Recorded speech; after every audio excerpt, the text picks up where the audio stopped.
claim collective bargaining rights with regard to retirement benefits and other things, but it just takes it away from the health care. And I do know that I actually only have the dental through the GIC because my husband has the medical through his employer. But, you know, I've talked to a lot of people. The GIC is not a bad health plan. It's not a horrible health care plan. And it's what every other state union worker and legislator, everybody has the GIC. So, I don't know, I felt like we were being a little bit crucified over, it wasn't like people were being put into a terrible situation. They were just being put into a situation that would provide more cost savings for the cities and towns. And I say cost savings, but it's basically there isn't the money to pay for it. So it's not even really savings. It's a reality. They just cannot pay for it without this program. So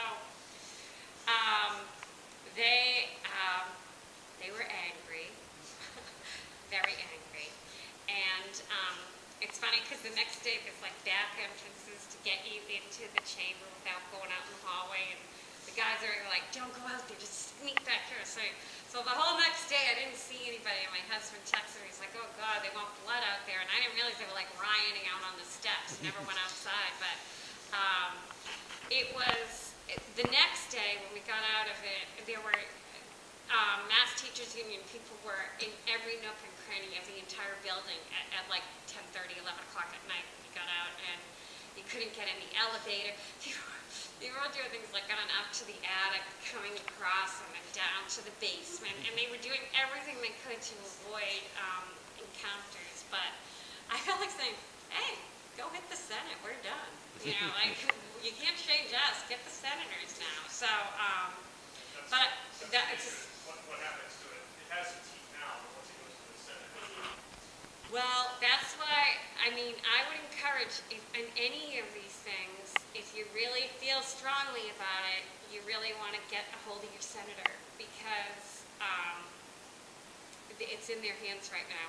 And I do know, I've seen emails where they're pushing, they're saying we didn't put enough pressure on them, and we've got to get more busloads of people over there. And they were, I know, the day after it was the Mass Teachers Association mainly, but they would bus them over, and the Mass Teachers Association is right next to the State House, and they would bus them over and give them their marching instructions of who to go get and things like that. It was a very well-organized sort of attack plan, and I mean, I'm sure they're doing an equally well-organized plan with the senators. But